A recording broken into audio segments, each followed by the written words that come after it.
जय हिंद दोस्तों। चलिए आज बात करने वाले हैं भारतीय राष्ट्रीय कांग्रेस पार्ट 2 के बारे में। दोस्तों अभी तक ले आपने हमारे चैनल को सब्सक्राइब नहीं किए हैं तो प्लीज़ आपसे रिक्वेस्ट है कि आप हमारे चैनल को सब्सक्राइब करिए और साथ साथ वीडियो को लाइक करिए। चलिए क्लास शुरू करते हैं।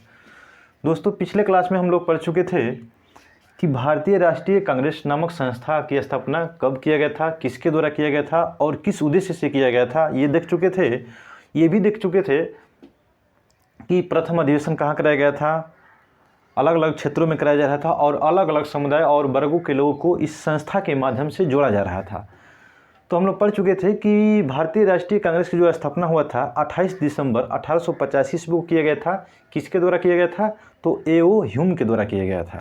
और कांग्रेस शब्द किसके द्वारा दिया गया था? वो दिया गया था दादा भाई नौरोजी को दिया गया था। नौरोजी के द्वारा दिया गया था। इसके बाद हम लोग पढ़ चुके थे कि भारतीय राष्ट्रीय कांग्रेस का प्रथम अधिवेशन कहाँ कराया जाता है? तो बम्बई में कराया जाता है। कब कराया जाता है? तो 1885 ईस्वी में कराया जाता है। और उसका अध्यक्ष किसे बनाया जाता है? तो W.C. बनर्जी को बनाया जाता है। इसके बाद हम लोग पढ़ चुके थे कि भारतीय राष्ट्रीय कांग्रेस के प्रथम महासचिव किसे बनाए गए थे? तो उनका नाम है ए.ओ. ह्यूम। ये भी पढ़ चुके थे कि इन जो भारतीय राष्ट्रीय कांग्रेस का अधिवेशन कराया जा रहा था ये अलग अलग क्षेत्रों में कराया जा रहा था। तो हम लोग पढ़े थे कि भारतीय राष्ट्रीय कांग्रेस के अध्यक्ष बनने वाले प्रथम मुस्लिम कौन थे? तो उनका नाम था बदरुद्दीन तैयब जी, जो कब बने थे? 1887 में। कहाँ पे? तो मद्रास में बने थे। इसके बाद हम लोग पढ़ चुके थे कि भारतीय राष्ट्रीय कांग्रेस के अध्यक्ष बनने वाले पहले अंग्रेज कौन थे? तो उनका नाम था जॉर्ज यूले, जो 1888 ईस्वी में बनते हैं। कहाँ पे? तो इलाहाबाद में पढ़ते हैं। इसके बाद जो दूसरा अंग्रेज थे हम ये भी पढ़ चुके थे कि 1889 ईस्वी में कहाँ पर बनते हैं? ये बनते हैं बम्बई में बनते हैं। कौन थे? तो उनका नाम था विलियम वेडरबर्न। जो दूसरा अंग्रेज थे कौन थे? तो विलियम वेडरबर्न, जो ए.ओ. ह्यूम के जीवनी कार्य हैं। ये पढ़ चुके थे। इसके बाद हम लोग पढ़ चुके थे कि 1896 अधिवेशन पढ़ चुके थे कि कहाँ हुआ था? तो कलकत्ता में हुआ था। और यहाँ पे यानी 1896 अधिवेशन कोलकाता में पहली बार राष्ट्रीय गीत को गाया गया था। जिसकी रचयिता कौन है? तो वो बंकिम चंद्र चटर्जी है। तो किस पुस्तक से लिया गया है? आनंद मठ से लिया गया है। तो ध्यान रखिएगा। इसके बाद हम लोग चलते हैं कि 1889 ईस्वी के बाद 1890 ईस्वी, इसके बाद 1890 ईस्वी में जो कांग्रेस का अधिवेशन कराया जाता है वो कलकत्ता में कराया जाता है। ध्यान रखिएगा कि 1889 वाला कहाँ पर होता है? तो मुंबई में होता है। और 1890 में कहाँ कराया जाता है? कांग्रेस का अधिवेशन कलकत्ता में कराया जाता है, जिसका अध्यक्ष फिरोज शाह मेहता को बनाया जाता है। फिरोज शाह मेहता। ध्यान रखिएगा कि फिरोज शाह मेहता को 1890 में कलकत्ता अधिवेशन के अध्यक्ष बनाया जाता है। और इसमें पहली महिला भाग लेती हैं जिसका नाम है कादम्बिनी गांगुली। ध्यान रखिएगा। और इन्होंने इतना ही नहीं किया बल्कि इन्होंने कांग्रेस के मंच से कांग्रेस को संबोधित करने का काम किया था। किसने? तो कादम्बिनी गांगुली के द्वारा। तो यहाँ से ये प्रश्न बनता है कि भारतीय राष्ट्रीय कांग्रेस में की अधिवेशन में भाग लेने वाली प्रथम महिला कौन थी? तो उनका नाम है कादम्बिनी गांगुली।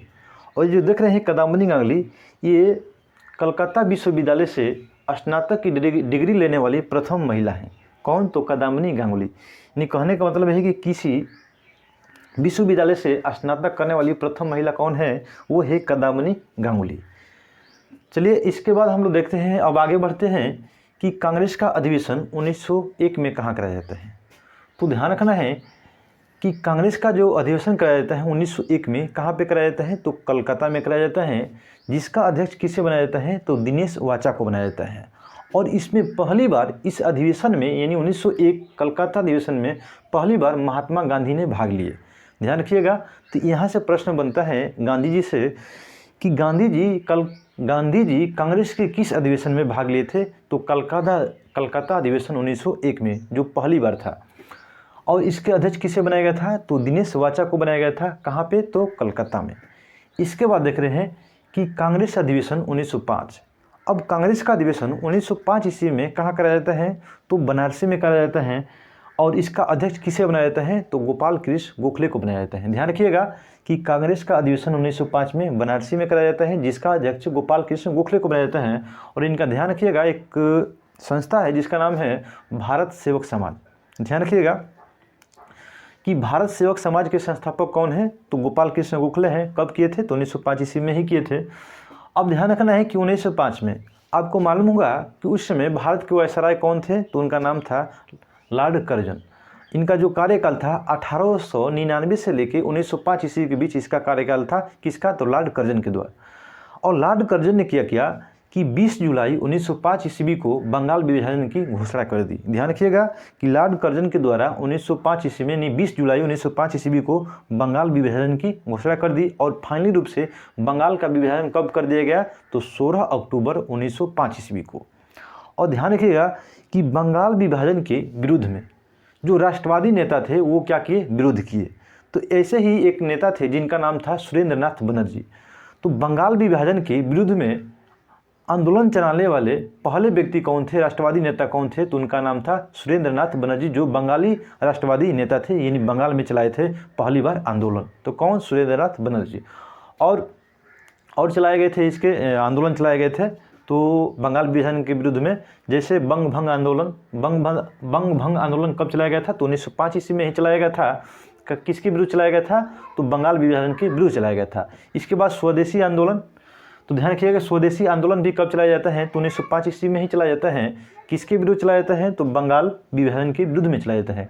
ये जो देख रहे हैं स्वदेशी आंदोलन जो देख रहे हैं, ये अलग अलग क्षेत्रों में ये इसका आंदोलन का नेतृत्व किया जा रहा था राष्ट्रवादी नेता के द्वारा। तो ध्यान रखना है कि स्वदेशी आंदोलन, तो मद्रास के क्षेत्रों में स्वदेशी आंदोलन का नेतृत्व किसके द्वारा किया जा रहा था, तो उनका नाम था चिदम्बरम पिल्ले। मद्रास के क्षेत्र में स्वदेशी आंदोलन का नेतृत्व किसके द्वारा किया जा रहा था, तो उनका नाम था चिदम्बरम पिल्ले। और इसी स्वदेशी आंदोलन का दिल्ली में नेतृत्व कौन कर रहे थे, तो उनका नाम था सैयद राजा। यानी और पुणे के क्षेत्रों में बाल गंगाधर तिलक, और पंजाब के क्षेत्रों में कौन कर रहे थे, तो लाला लाजपत राय कर रहे थे। ध्यान रखिएगा कि जिस दिन बंगाल का विभाजन किया गया उस समय क्या किया गया कि पूरी बंगाल में क्या किया गया था, तो शोक दिवस मनाया गया था। जिस दिन बंगाल विभाजन हुआ यानी 16 अक्टूबर 1905 को हुआ, उस दिन का किया गया, तो क्या मनाया गया, तो शोक दिवस मनाया गया। और उसी दिन क्या किया गया, एक व्यक्ति थे जिनका नाम था रविंद्रनाथ टैगोर। उन्होंने राखी दिवस मनाने की या सुझाव दिए थे। कौन, तो रविंद्रनाथ टैगोर।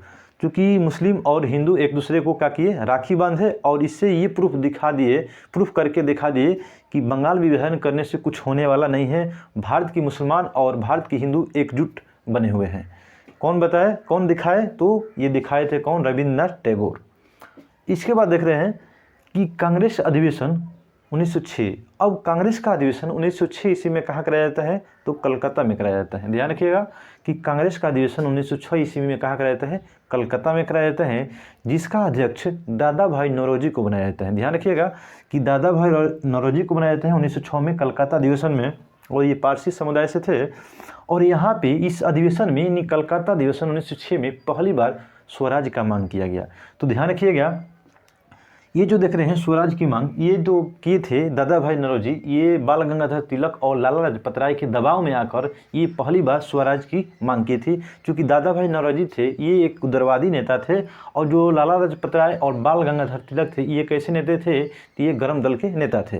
तो ध्यान रखिएगा इनके कहने पे दादा भाई नौरोजी ने स्वराज की मांग पहली बार की कलकत्ता अधिवेशन 1906 में। तो यहाँ से प्रश्न पूछा जाता है कि पहली बार स्वराज का प्रयोग किस अधिवेशन में किया गया था, तो कलकत्ता अधिवेशन 1906 में किया गया था। ध्यान रखिएगा कि स्वराज शब्द का पहली बार प्रयोग किसके द्वारा किया गया था, तो उनका नाम है दयानंद सरस्वती। ध्यान रखिएगा कि स्वराज शब्द का प्रयोग करने वाले पहले व्यक्ति दयानंद सरस्वती। उसके बाद कौन है, तो बाल गंगाधर तिलक। स्वराज मेरा जन्म सिद्ध अधिकार है किसने कहा था, तो बाल गंगाधर तिलक। ध्यान रखिएगा कि सरस्वती के बाद यानी दयानंद सरस्वती के बाद कौन कहते हैं, प्रयोग करते हैं इस शब्द को यानी स्वराज को, तो कौन करते हैं, बाल गंगाधर तिलक। इसके बाद चलते हैं कि कांग्रेस अधिवेशन 1907। अब कांग्रेस का अधिवेशन 1907 में कहाँ कराया जाता है, तो गुजरात के सूरत में कराया जाता है, और जिसका अध्यक्ष रास बिहारी घोष को बना दिया जाता है। तो ध्यान रखना है, और इसमें क्या होता है कि कांग्रेस में फूट हो जाती है, यानी कांग्रेस जो होता है वो दो वर्गों में बट जाता है, एक गर्म दल और दूसरा नरम दल। इसका कारण था कि कुछ जो कांग्रेसी नेता थे वो चाहते थे कि रास बिहारी घोष को अध्यक्ष बनाया जाए और कुछ जो कांग्रेस के समर्थक थे वो चाहते थे कि बाल गंगाधर तिलक या लाला लाजपत राय को अध्यक्ष बनाया जाए। इसी के कारण ये क्या हुआ, पहली बार कांग्रेस में फूट पड़ती है 1907 में। कहाँ पे, तो सूरत में। इसके बाद हम लोग पढ़ते हैं कि कांग्रेस अधिवेशन 1908।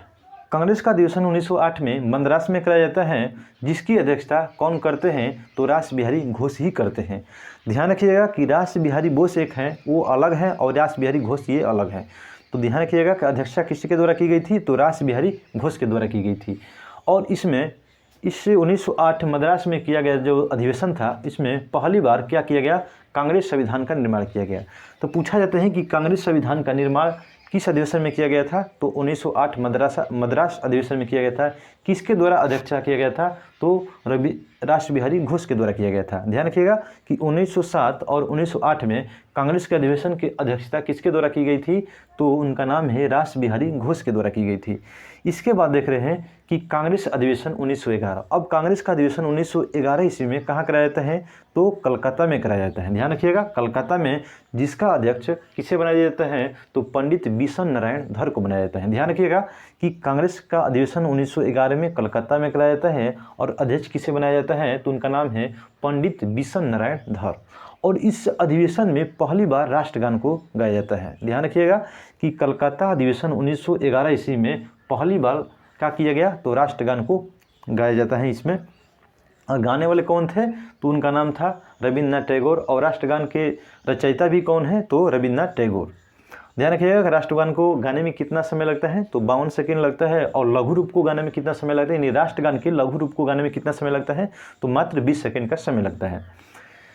ध्यान रखिएगा, जैसे हम लोग पढ़े थे कि 1896 में कलकत्ता अधिवेशन में किया गया था, राष्ट्रीय गीत को गाया गया था, ठीक उसी तरह से 1911 कलकत्ता में ही किया गया जाता है, तो राष्ट्रगान को गाया जाता है, यानी जनगण मनगण गाया जाता है। ध्यान रखिएगा। इसके बाद चलते हैं कि कांग्रेस अधिवेशन। अब कांग्रेस का अधिवेशन 1912 में कहाँ पर कराया जाता है, बांकीपुर में कराया जाता है।